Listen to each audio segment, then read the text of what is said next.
These 3 words define his impossible choice. In our previous episode, we witnessed his capture by a powerful Native American tribe, now forced to run a deadly gauntlet.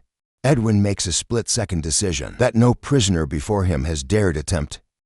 To ensure you never miss an episode, subscribe to Native Legends and History Stories, and join us for each installment of this extraordinary, true account. How will Edwin's desperate gambit affect his standing in the tribe, and what ancient ritual awaits him in the continuing narrative of his captivity?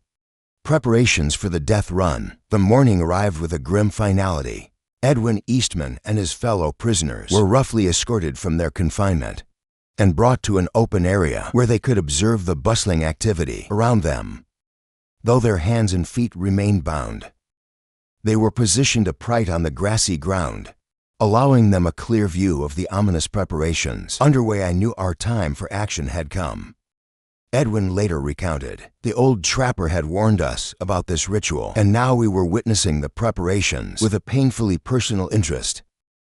The Native Americans, whom Edwin identified as IANS, were preparing themselves for what was to come. They removed their decorative garments, necklaces, and other ornaments that might restrict their movement.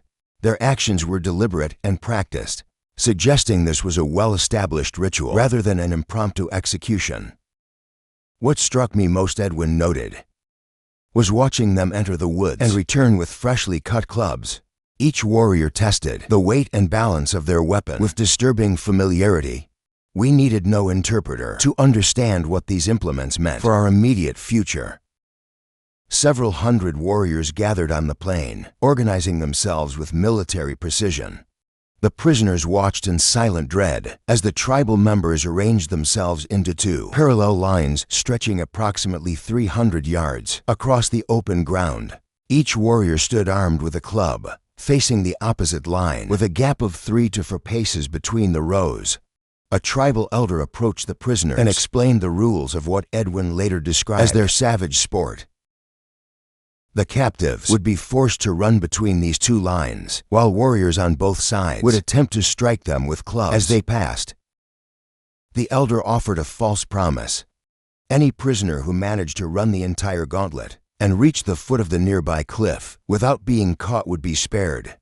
I asked the old trapper if he believed this promise. Edwin recalled his response was immediate and certain. Not by a darn sight, he spat. It's all a cussed July show, just to make us do our prettiest. They'll roast us all the same, blast them. I was satisfied that the promise was worthless. Even if by some miracle one could survive the gauntlet, no man could outrun their fastest warriors to the cliff. The moment of truth arrived. Several warriors approached the prisoners and selected a Mexican captive to run first. They untied his bonds and pushed him toward the beginning of the gauntlet. He was a strong man with an athletic build that suggested speed and endurance. He stood there momentarily. Edwin observed, calculating his odds. Measuring the distance with his eyes, he took a deep breath and launched himself forward with remarkable speed.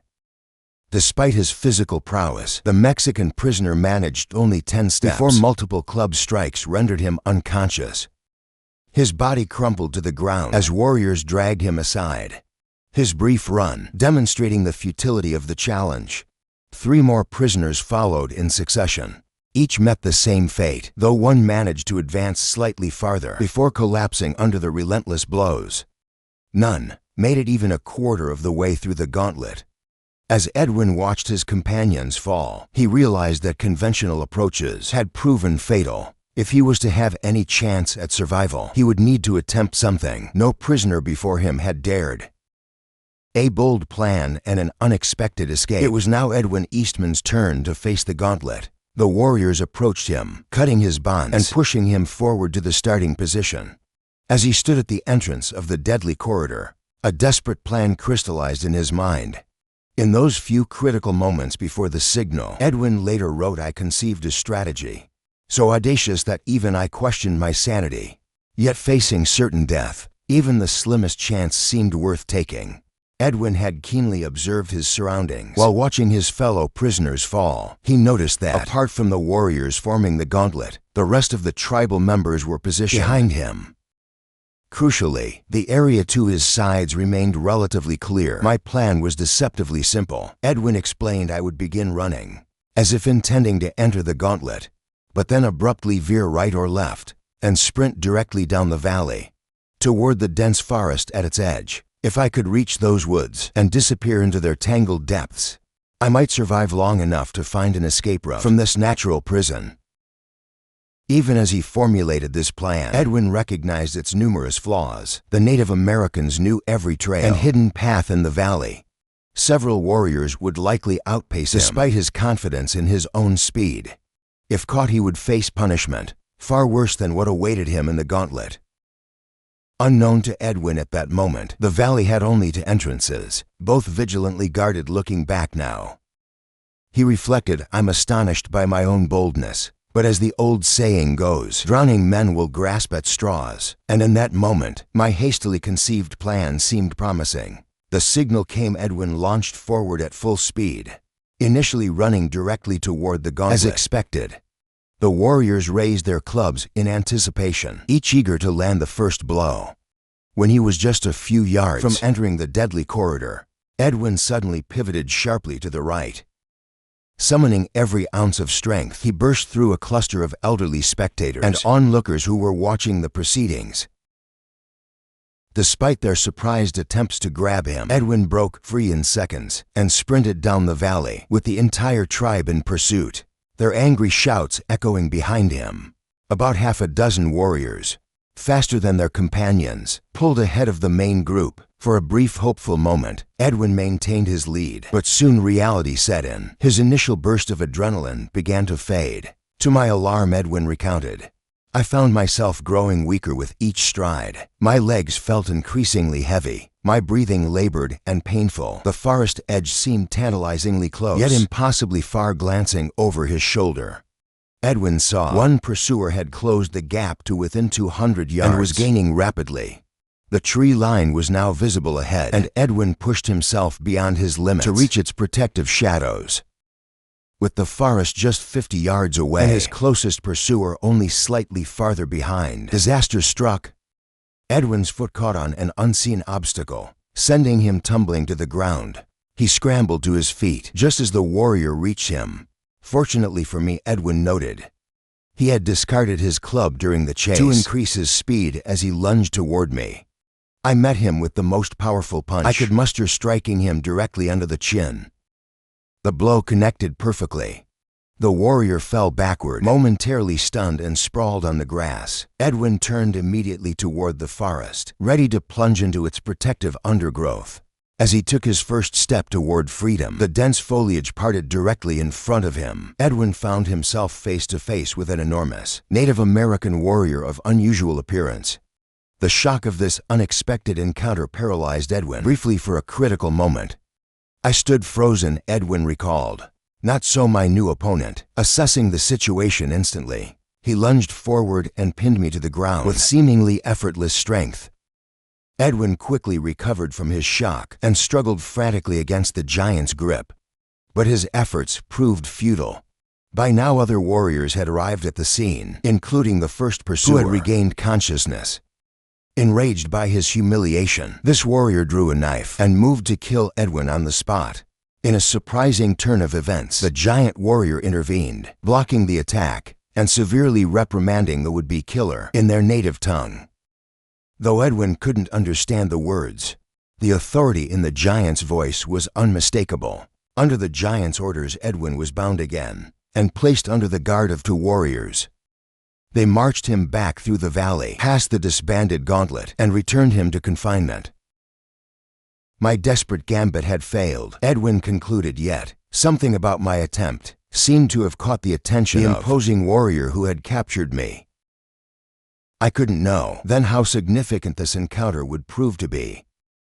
Preparations for the fire execution. Edwin Eastman found himself once again confined in solitary imprisonment. The crushing disappointment of his failed escape attempt weighed heavily on his mind. So close to freedom, yet now back in captivity. With prospects even bleaker than before, I was reinstalled in my gloomy prison. Edwin later wrote, and after my guards tied me in the usual manner, they left me alone with my thoughts. which were anything but pleasant. When my mind turned to the uncertain fate of my wife, I experienced such mental anguish as I pray no person should ever know. As night gave way to morning, Edwin recalled the ominous warning from the old trapper. A deep conviction settled over him that this would be his final day alive.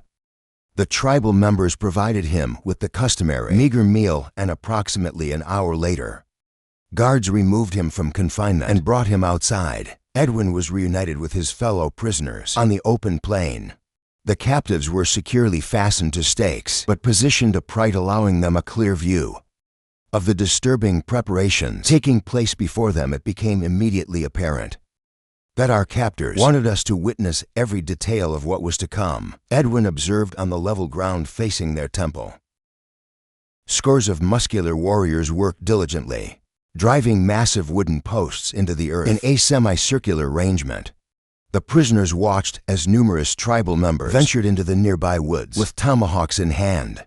The sound of chopping echoed across the valley, and soon they returned carrying bundles of firewood. With practiced efficiency, they attached strange copper chains to each post. Warriors began applying paint to their faces and bodies in vivid red and black stripes, creating fearsome patterns that signaled ritual significance. We needed no explanation to understand what these preparations meant. Edwin noted grimly. This was clearly the prelude to death by fire. The prisoners remained largely silent, but Edwin observed the stern, resigned expressions on their faces. Each man fully comprehended the terrible fate awaiting them. Their appearance was ghastly, travel-stained, covered in dust and dried blood, with some displaying fresh wounds from the previous day's sport. Their clothing hung in tatters, making them objects of pity that would have stirred compassion in any heart, not hardened by hatred. My brain felt as if it were on fire, Edwin recalled. Had I been able to free myself from my bonds, I would gladly have sought immediate death at the hands of the nearest warrior, rather than endure the prolonged torture that awaited me. Eventually, the preparations concluded and the audience assembled. Comanche and Apache tribal members gathered before the temple, forming a vast semicircle. The older men occupied the terraces of the temple, while strangely attired priests of Quetzalcoatl sat at its summit. Directly in front of the temple stood a makeshift throne where an elderly chief sat, surrounded by his subordinates. An aging warrior with a particularly repulsive appearance seemed to direct the proceedings, assisted by approximately 100 younger warriors. These men approached the prisoners, released them from their initial restraints, stripped away their ragged garments, and bound them individually to the prepared stakes. To the hour of my death, I could never forget that scene, Edwin later wrote. For years it haunted me even now. I sometimes wake screaming in terror, imagining I see again that mob of painted warriors, the crowded temple terraces adorned with bright tribal colors, the small group of doomed captives, the firewood stakes, and all the terrible instruments of death. Behind this horrific tableau rose the white cliffs, fringed with the dark green foliage of pine trees. Sunlight fell across the entire scene, creating a jarring contrast between natural beauty and human cruelty. At a signal from their leader, the executioners piled firewood around each prisoner. They carefully positioned the bundles at a sufficient distance to ensure a slow death, allowing the spectators ample time to witness the victims' suffering. The fires were lit, and thick smoke initially billowed around the captives, threatening to suffocate them before the flames could do their work. Within seconds, however, the wood caught fully and the smoke began to clear as the heat intensified and the prisoners started to writhe in agony. A deafening cheer erupted from more than 3,000 tribal members watching the spectacle. The heat grew increasingly unbearable. Edwin's skin blistered and burned. Dizzy and faint, he sensed death approaching and longed for it as an escape from the excruciating pain. Some prisoners, driven frantic by their suffering, screamed in anguish. Others endured in silence. Edwin summoned all his fortitude, determined not to cry out. I had closed my eyes and was fervently praying for the relief that I knew death must soon provide, Edwin recounted. When I was startled by a wild cry, followed by a collective gasp of astonishment from the spectators. Opening his eyes, Edwin saw the giant warrior who had captured him the previous day rapidly approaching through the crowd. The tribal members parted before him, their expressions revealing a mixture of fear and respect. The imposing figure charged directly toward Edwin, kicking away the burning bundles of wood, quickly cutting Edwin's bonds and dragging him toward the temple. Amid the confused shouting of the crowd, the giant warrior raised his hand commandingly for silence. He spoke several words in the Comanche language, of which Edwin understood only one Coat which he later learned was the name of one of their deities. Overwhelmed by pain, exhaustion, and the sudden shock of unexpected salvation, Edwin lost consciousness as the warrior continued to address the crowd. Salvation and tribal initiation. When Edwin Eastman regained consciousness, he found himself lying on the grass with a giant warrior kneeling beside him. The Native American held in his palm some crushed bark with a distinctly pungent and aromatic scent, which he was holding near Edwin's nostrils as a restorative as my senses returned. Edwin later recorded, "I became aware of a cluster of warriors surrounding us. Their threatening expressions and agitated gestures made it clear they were displeased with this unexpected intervention. One warrior, perhaps emboldened by the apparent indifference of the giant, stepped forward with menacing intent.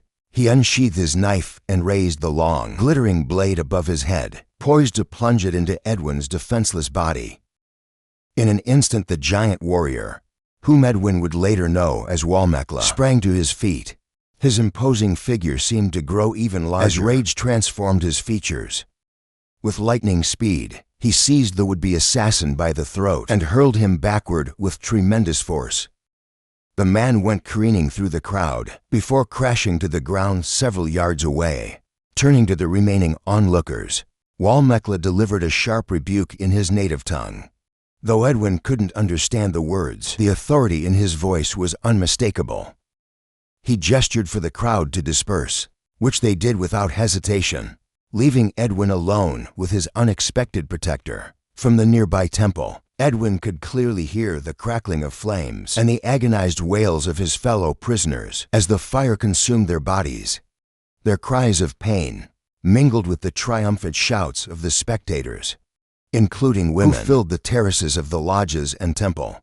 The women's brightly colored robes created a stark contrast against their dark complexions, adding to the surreal quality of the scene. The sun had reached its zenith, Edwin observed shining with unclouded brilliance over the scene of brutality. The mountainous walls of milky quartz that enclosed the valley caught the sunlight, reflecting it in countless prismatic hues that gave the impression of being in some enchanted realm. A beautiful setting for such unspeakable cruelty. Walmekla soon returned, accompanied by a young woman carrying an assortment of roots and strips of long bark kneeling beside Edwin. She began methodical,